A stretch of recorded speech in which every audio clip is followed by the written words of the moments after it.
Hi, ഇന്ന് ഞാൻ പരിചയപ്പെടുത്താൻ പോകുന്ന ഒരു അടിപൊളി മീൻകറിയാണ്. അതിലൊരു ട്വിസ്റ്റ് ഉണ്ട്. Come on, let's go.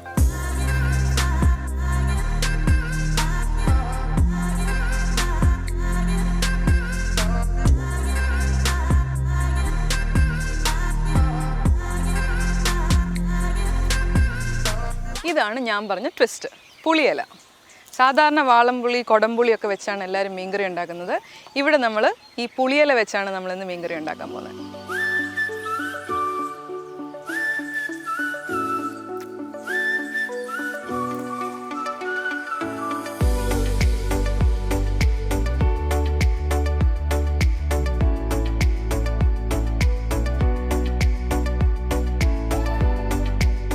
ഇത് ശരിക്കും പറഞ്ഞു കഴിഞ്ഞാൽ വയനാടൻ ആദിവാസി കുടുംബങ്ങളിൽ ഉണ്ടാക്കിക്കൊണ്ടിരുന്ന ഒരു കറിയാണിത്. ഇത് ഞങ്ങളുടെ ഗ്രാൻഡ് ഹയറ്റ് കൊച്ചിയിലുള്ള മാസ്റ്റർ ഷെഫ് ലതയുടെ ഒരു സ്പെഷ്യൽ റെസിപ്പിയും കൂടിയാണിത്. ഈ മീൻകറിയുടെ സ്പെഷ്യാലിറ്റി എന്ന് പറഞ്ഞു കഴിഞ്ഞാൽ ഇതിനകത്ത് നമ്മൾ പുളിക്ക് വേണ്ടി യൂസ് ചെയ്യുന്നത് പുളിയിലയാണ്. അതിൻ്റെ കൂട്ടത്തിൽ നമ്മുടെ മേജർ ഇൻഗ്രീഡിയൻ്റ് ആയിട്ടുള്ള തേങ്ങയും യൂസ് ചെയ്യുന്നുണ്ട്. തേങ്ങ നമ്മൾ ഇതിനകത്ത് തേങ്ങാപ്പാലിൻ്റെ രൂപത്തിലാണ് യൂസ് ചെയ്യുന്നത്. 2 തേങ്ങാപ്പാൽ ഞാൻ റെഡിയാക്കി വെച്ചിട്ടുണ്ട്. ഒന്ന് കട്ടി കുറഞ്ഞതും ഒന്ന് കട്ടി കൂടിയ തേങ്ങാപ്പാൽ ഞാൻ റെഡിയാക്കി വെച്ചിട്ടുണ്ട്. അപ്പോൾ നമുക്ക് തുടങ്ങാം. ഒരു മൺചട്ടി നമ്മൾ ഇവിടെ എടുത്തു വെച്ചിട്ടുണ്ട്. അതിലേക്ക് നമുക്ക് കുറച്ച് എണ്ണ ഒഴിക്കാം. വെളിച്ചെണ്ണയാണ് ഞാൻ യൂസ് ചെയ്യുന്നത്.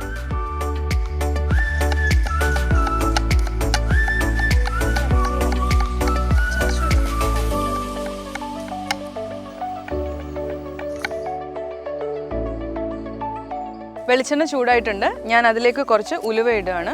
അതല്ല, ഇനി ഉലുവ പൊടി കറി ആയതിനു ശേഷം ലാസ്റ്റിലിട്ടാലും തരക്കേടില്ല. ഉലുവ പൊട്ടിയതിന് ശേഷം ഇതിനകത്തോട്ട് കുറച്ച് ബ്ലാക്ക് പെപ്പർ ഇടുക. അതിനുശേഷം അരിഞ്ഞു വെച്ചിരിക്കുന്ന വെളുത്തുള്ളി, ഇഞ്ചി, ഇത് രണ്ടും ചതച്ച് ചേർത്താലും കുഴപ്പമൊന്നുമില്ല. ഈ ഇഞ്ചിയും വെളുത്തുള്ളിയും മൂക്കുന്നതിൻ്റെ കൂട്ടത്തിൽ തന്നെ നമ്മൾ ചെറിയുള്ളി ഇട്ട് കൊടുക്കുക. എല്ലാവരും സാധാരണ സവാള വെച്ചിട്ടാണ് മീൻകറി ഉണ്ടാക്കുന്നത്. പക്ഷേ ചെറിയുള്ളി ഇട്ട് ഉണ്ടാക്കുന്നതിനൊരു പ്രത്യേക സ്വാദാണ്. അതുകൊണ്ടാണ് ഞാൻ ചെറിയുള്ളി യൂസ് ചെയ്യുന്നത്. ഇത് മൂക്കുന്ന സമയം കൊണ്ട് നമുക്കിതിന് വേണ്ട അരപ്പ് റെഡിയാക്കാം.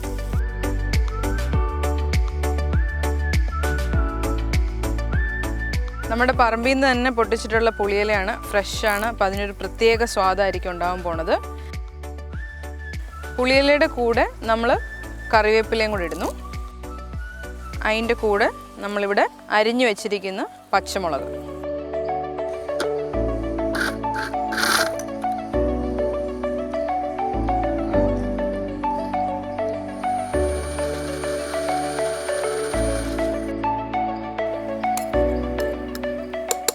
നമ്മുടെ അരപ്പ് റെഡി ആയിട്ടുണ്ട്. തേങ്ങാപ്പാലും ഈ ഒരു മിക്സറും കൂടെ ഒക്കെ ആകുമ്പം ഒരു ഭയങ്കര ലൈറ്റ് ഫ്ലേവറാണ് വരുന്നത്. സ്പൈസി ആണെന്ന് പറഞ്ഞു കഴിഞ്ഞാൽ അത്രയ്ക്കും സ്പൈസി ആവില്ല, കാരണം നമ്മൾ തേങ്ങാപ്പാൽ ആഡ് ചെയ്യുന്നുണ്ട്. അപ്പോൾ ഒരു മൈൽഡ് സ്പൈസി ആയിരിക്കും നമുക്ക് ഈ കറിയിലുണ്ടാവുന്നത്.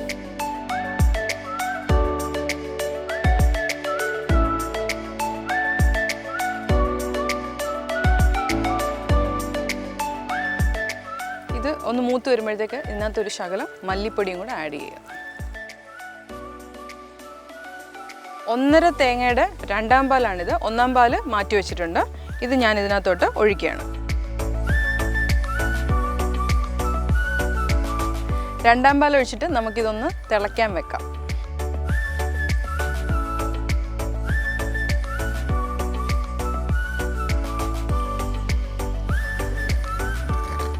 മീൻകറിയുടെ ഗ്രേവി നല്ലോണം തിളച്ചിട്ടുണ്ട്. ഞാൻ ഇതിനകത്ത് ഇന്ന് എനിക്ക് കിട്ടിയ ചൂരയാണ് ഞാൻ ഇതിന് യൂസ് ചെയ്യാൻ പോകുന്നത്. കഷ്ണങ്ങൾ ഉടയാതെ അതിനകത്തോട്ടിടാം.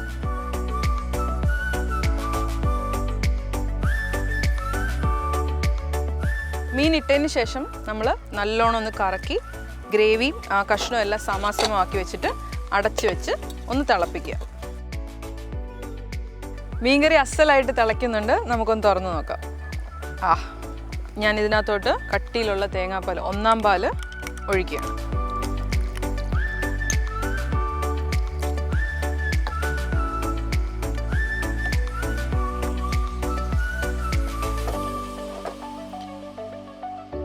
ഒന്നാം പാൽ ഒഴിച്ച് നല്ലോണം തിളഞ്ഞു വന്നിട്ടുണ്ട്. തീ ഒന്ന് കുറച്ചിട്ട് അതിനകത്തോട്ട് ഈ അരിഞ്ഞു വെച്ചിരിക്കുന്ന തക്കാളി,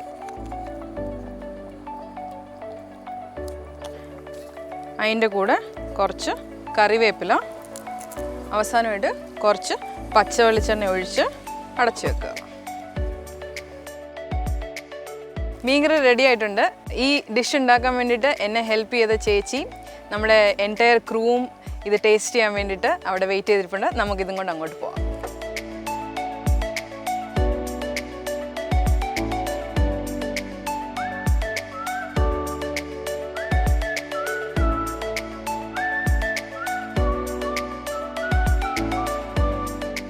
അപ്പോൾ ഇന്നത്തെ പരിപാടി ഇവിടെ അവസാനിച്ചു. എല്ലാവരും നല്ല എൻജോയ് ചെയ്ത് കഴിക്കുന്നുണ്ട്. അടുത്ത പ്രാവശ്യം ഇതുപോലെ വേറൊരു കിടുക്കാച്ച ഡിഷുമായിട്ട് കാണാം. ബൈ.